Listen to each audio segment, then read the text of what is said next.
Il existe des artistes qui se produisent sur scène et qu'on oublie vite, d'autres au contraire qui marquent de leur talent et de leur présence. Salif Keita fait partie de ces derniers, mystique et talentueux. La prestation du Malien, présent vendredi dernier sur la scène de l'espace culturel de Romba, fera date de la programmation de l'Office municipal de la culture. Venu à Romba présenter son dernier album, la fin de son concert s'est terminée en apothéose dans une communion entre l'artiste et le public, comme jamais on n'avait pu le voir auparavant. Des moments rares et précieux dont nous avons enregistré pour des raisons de droit d'image que quelques extraits.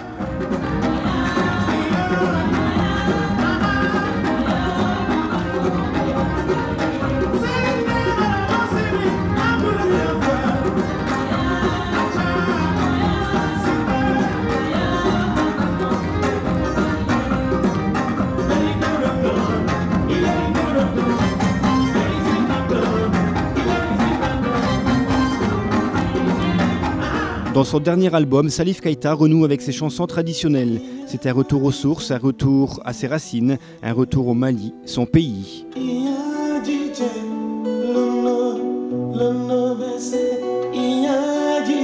crois que j'ai fait assez de musique avec d'autres tendances culturelles plus électriques.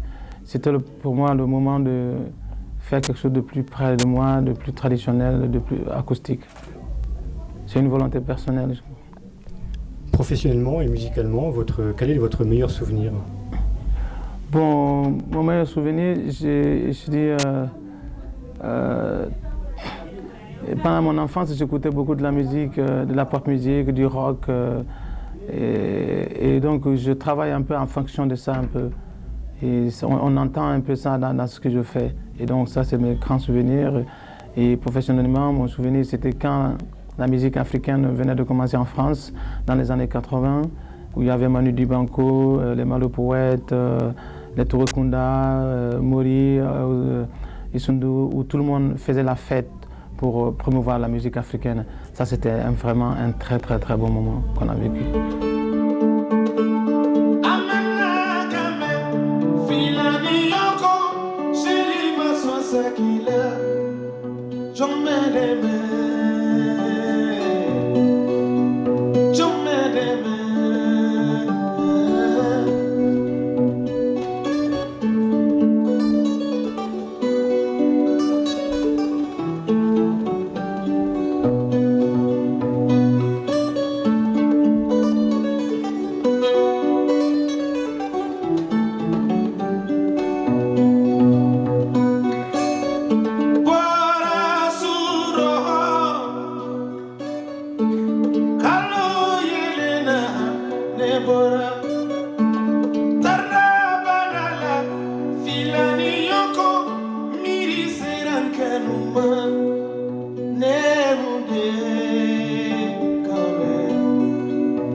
Alors je vous cite, le bonheur n'est pas pour demain, il n'est pas hypothétique, il commence ici maintenant.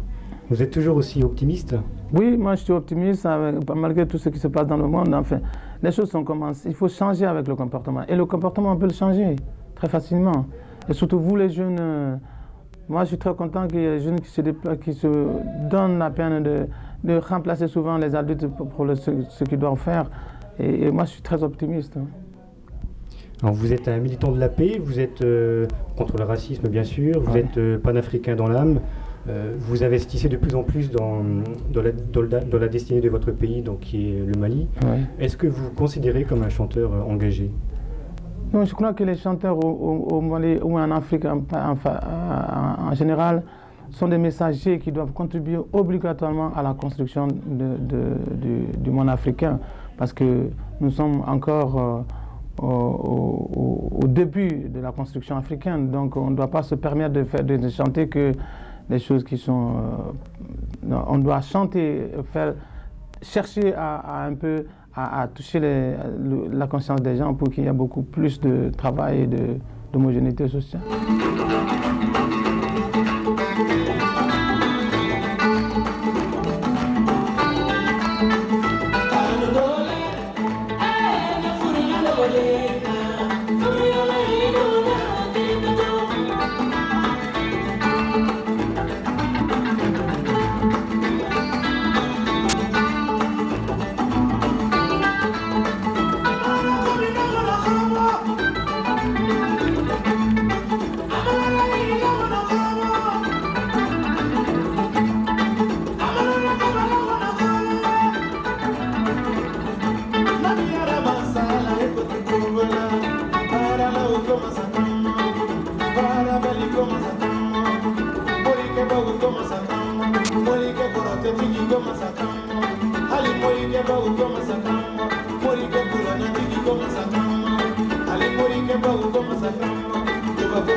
Mon rêve, c'est que le sida soit battu, que le sida, qu'on ait une solution vraiment pour le sida.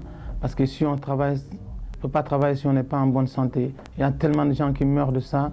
Je sais vraiment qu'il faut qu'on arrive à bout de cette maladie pour qu'on puisse continuer à travailler.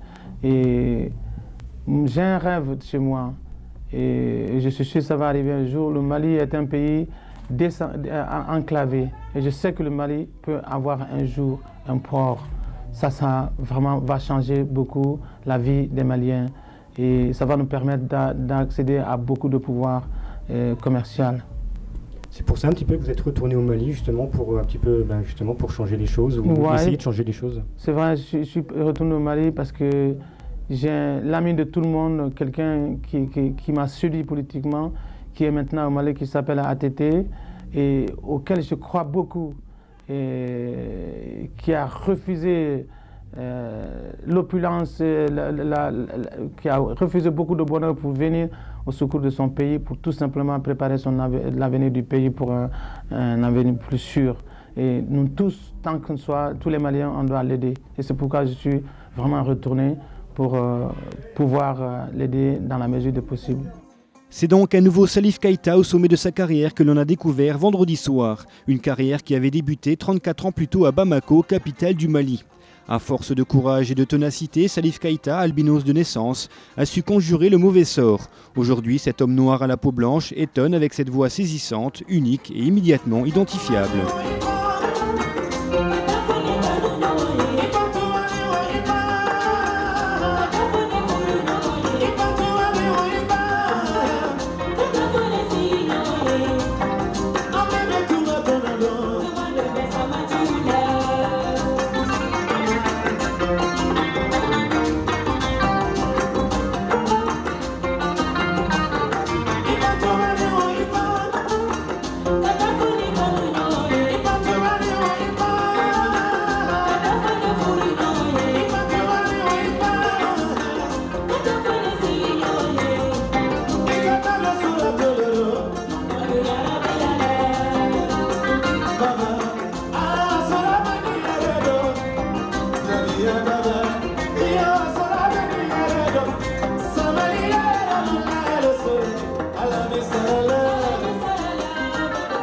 Je remercie tous les spectateurs de la télévision de Romba. Romba Télévision. Romba et de la télévision Romba et vive la santé, à bas le sida.